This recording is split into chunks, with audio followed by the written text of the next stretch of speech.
Hello viewers, আসসালামু আলাইকুম। আপনারা সবাই কেমন আছেন? আপনারা দেখছেন আপনাদের পছন্দের এবং ভালোবাসার চ্যানেল বার্ডস অফ ভিলেজ। আজকের এই ভিডিওতে আপনাদের সাথে যে বিষয় নিয়ে আলোচনা করব অলরেডি আপনারা কিন্তু থাম্বনেল এবং টাইটেল দেখে বুঝতে পারছেন। আর যে ভুলগুলোর কারণে আপনাদের অবলা প্রাণীগুলো নানান সমস্যার মধ্যে ভুগতেছে, সেই সমস্যাটা নিয়ে আজকের ভিডিওটা তৈরি করতেছি।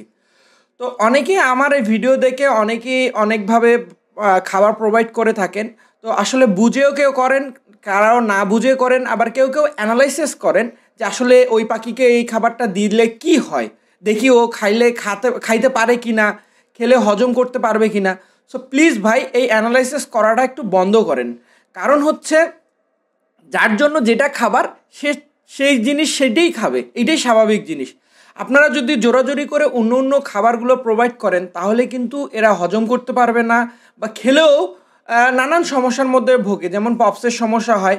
তো আমি আজকের ভিডিওতে যে বিষয় নিয়ে আলোচনা করব যে আপনারা কোন কোন পাখিগুলোকে শাক দিবেন, সফট ফুড দিবেন, এবং কোন কোন পাখিগুলোকে শাক সফট ফুড দিলেই ওদের জন্য ক্ষতি হবে এবং ওদের জন্য ওই খাবারটা একেবারে হার্মফুল হবে, যেটা খেলেই পাখির জন্য একেবারেই ক্ষতি। তো এই বিষয়টা নিয়ে আলোচনা করব। তো আপনারা স্ক্রিনে অলরেডি দেখতে পাচ্ছেন, সেটা হচ্ছে আমার সবচেয়ে পছন্দের পাখি এবং আমার জীবনের প্রথম পাখি পালন, সেটা হচ্ছে বাজিঘর পাখি। এই বাজিঘর পাখিকে আমি সাধারণত কলমি শাক দিয়ে থাকি। কলমি শাক এদের খুব পছন্দের খাবার। এই পাখিগুলোর হজম শক্তি ক্ষমতা অনেক, আলহামদুলিল্লাহ, অনেক ভালো। সেক্ষেত্রে আপনারা যারা বাজিঘর পাখি পালন করেন তারা পাখিকে, এখন যে গরমের সময় পাখিকে আপনারা সপ্তাহে 3 দিন করে কলমি শাক দিতে পারবেন। কলমি শাকটাই হচ্ছে বেস্ট। এবং কলমি শাকের পাশাপাশি অনেকে চিন্তা করে লাল শাক, এক্সট্রা অনেক রকম পাট শাক, এগুলো কিন্তু দেওয়া যাবে না। শুধুমাত্র আপনারা কলমি শাকেই দিবেন, কারণ কলমি শাকের মধ্যে প্রচুর পরিমাণে প্রোটিন, আয়রন, যে খনিজ, বিভিন্ন উপাদান দেওয়া আছে, যেটার উপকৃত দেখি অনেক গুণ বেশি।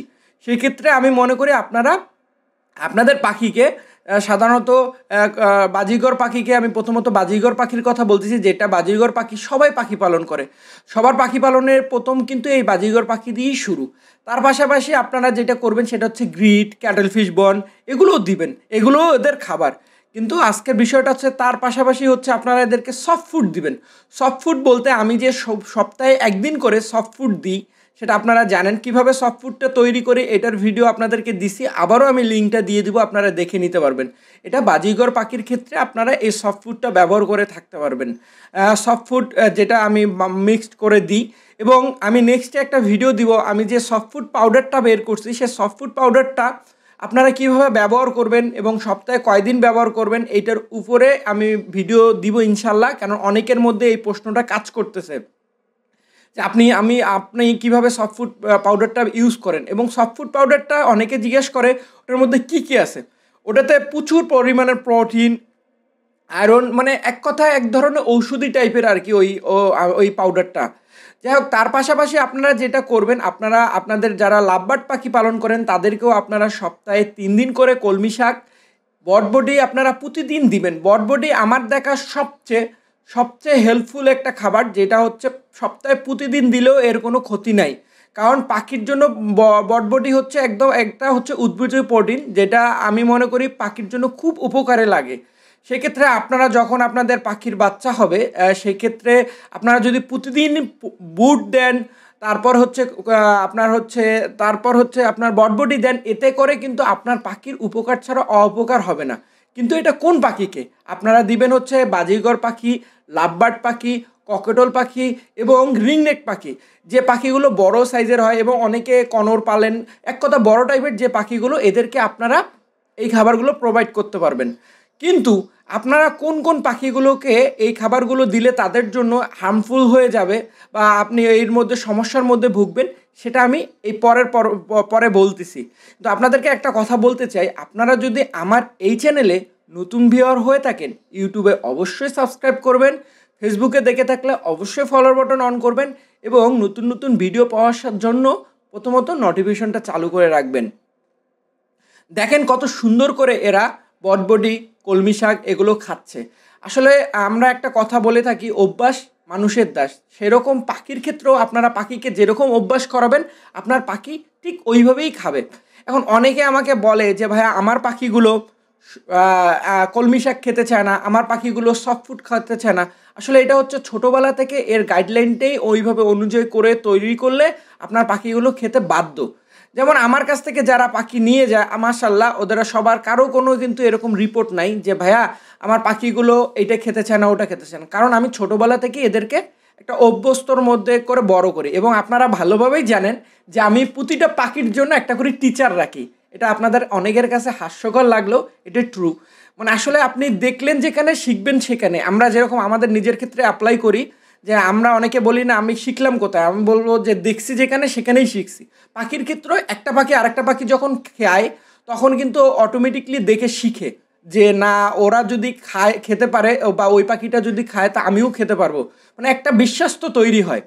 সেক্ষেত্রে আপনারা যাদের হাতে অপশন আছে তারা অবশ্যই ছোটোবেলা থেকে এরকম একটা টিচার রাখবেন। টিচার বলতে আমি যেটা বুঝাই যে একটা সেলফিড বাচ্চা যেটা পরিপূর্ণ খেতে পারে, পরিপূর্ণ খাওয়া শেখা খেতে পারে এবং সব কিছু খাবারের সাথে অভ্যস্ত, এরকম একটা পাখিকে আপনারা ওই বাচ্চাগুলোর সাথে রেখে দিবেন। এবং বাচ্চাগুলো যখন ওই পাখিটা যখন খেতে থাকবে তখন ওই বাচ্চা মানে ওই পাখিটা যখন খেতে থাকবে বাচ্চাগুলো অটোমেটিকলি দেখে ওটা শিখবে।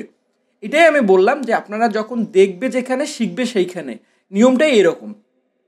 এবং রিংনেটের ক্ষেত্রে যেটা করি আমি, রিংনেটের জন্য আমি স্পেশালভাবে এখন কিছু বলবো না, রিংনেটের ওপর ভিডিও দেওয়া আছে।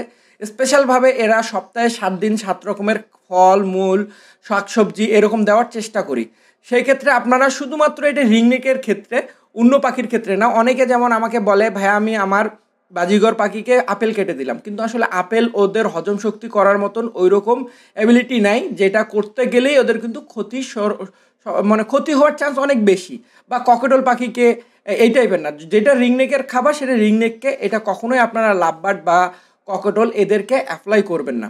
যেমন এখন আমি আপনাদেরকে যেটা বলবো, যেমন আপনারা দেখছেন স্ক্রিনের মধ্যে ফিঞ্চ পাখি, ফিঞ্চ পাখিকে কিন্তু আমি এগ ফুড দিচ্ছি। এগ ফুড বলতে এক্স্যাক্টলি এটা হচ্ছে আমার পিঁপড়ার ডিম, তারপর হচ্ছে আপনার ডিম, এমনি ডিম আমরা যে ডিমটা খেয়ে থাকি সিদ্ধ করার ঝুড়ি, তারপরে আমার হচ্ছে বিস্কিটের গুঁড়া এবং আমার যে সফট ফুড পাউডারটা সেই সফট ফুড পাউডারটা আমি এখানে ব্যবহার করে থাকি। এইটা দিয়ে আমি হচ্ছে ফিঞ্চ পাখিকে এই খাবারটা প্রোভাইড করে থাকি। কিন্তু ঘুঘুর ক্ষেত্রে আমি কখনো শাকসবজি এগ ফুড XYZ কখনো কোনো খাবার প্রোভাইড করি না, কারণ এইটা ওদের খাবার না। এখানে অনেকে আমার ভিডিও দেখে তারা ঘুঘু পাখিকে শাক দিচ্ছে, ফিঞ্চ পাখিকে শাক দিচ্ছে। আমি তো আসলে ভাই কখনো বলিনি কলমি শাক দিবেন আপনি ফিঞ্চ পাখিকে, জাবা পাখিকে, ঘুঘুকে, এদেরকে দিলে এরা খাবে। এরা তো অবলা জিনিস, এরা তো জানে না কোনটা কোন খাবার, ওরা দিলেই খাবে। কিন্তু এই খাবারটা ওরা না হজম করতে পারে না, কারণ এদের হজম শক্তির ওই অ্যাবিলিটিটুকু নাই। সেক্ষেত্রে আমি আপনাদেরকে বলবো যে আপনারা ফিঞ্চ, ঘুঘু, জাবা এই টাইপের যে পাখিগুলো আছে, যেমন ছোটো টাইপের পাখিগুলো আছে, অনেকে গোল্ডিয়ান ফিঞ্চ পালে, অনেকে লং টেল পালে, এই টাইপের যে পাখিগুলো আছে, যে টাইপের পাখিগুলোকে আপনারা কখনোই এই শাক সবজি দিবেন না। একদম শাকসবজি এদের জন্য হারাম। এই জিনিসগুলো খাওয়ালে আপনারা সমস্যার মধ্যে ভুগবেন। কিন্তু আপনারা যেমন এই যে জাবা পাখিকে আপনি যে ফিঞ্চের যে আমি খাবারটা প্রোভাইড করলাম দেখলেন আপনারা এগ ফুড, এটা জাবা পাখিকে দিতে পারবেন। বা long tail Finch, Gouldian Finch এই টাইপের খাবারদেরকে এই টাইপের খাবারগুলো দিবেন। এটা খুব পছন্দনীয় খাবার, এরা দিলেই খাবে এবং এটা খেলে ওদের জন্য উপকারে আসবে। কিন্তু সফট ফুড দেওয়া যাবে না। সফট ফুড বলতে গাজর কুচি, বটবটি কুচি এই টাইপের খাবারগুলো তো ওরা খেতে পারবে না, পাশাপাশি এরা হজমও করতে পারে না। সেক্ষেত্রে আপনারা এই খাবারগুলো দেওয়া থেকে বিরত থাকবেন। এবং আমি যখন আপনাদেরকে একটা ভিডিওতে ইনফরমেশন দিব অবশ্যই প্রথম থেকে শেষ পর্যন্ত দেখার চেষ্টা করবেন মনোযোগ সহকারে। আসলে আমি কি বলি, শুধু আমি বললাম আপনারা না শুনেই দেওয়া শুরু করে দিলেন, এই কাজটুকু করবেন না। বা থাম্বনেল এবং টাইটেল দেখলেন, দেখে ওইভাবে আপনারা আপনাদের পাখিকে খাবার প্রোভাইড করবেন, এই রকম কাজ কখনোই করবেন না, আপনাদের কাছে রিকোয়েস্ট। আর ভিডিওটা যদি মনে হয় যে না আপনার ভিডিওটা ভালো লেগেছে, তাহলে অবশ্যই আপনারা ভিডিওটা শেয়ার করবেন, কমেন্ট করে জানাবেন, তাহলে নেক্সটে এরকম আরও অনেক সুন্দর সুন্দর ভিডিও আপনাদেরকে দেওয়ার চেষ্টা করব। আর এতক্ষণ আমার সঙ্গে থেকে আমার মনোযোগ দিয়ে আমার কথাগুলো শোনার জন্য আপনাদেরকে অসংখ্য ধন্যবাদ। কালকে হয়তোবা নতুন কোনো এক ভিডিও নিয়ে আপনাদের সামনে হাজির হব। আসসালামু আলাইকুম।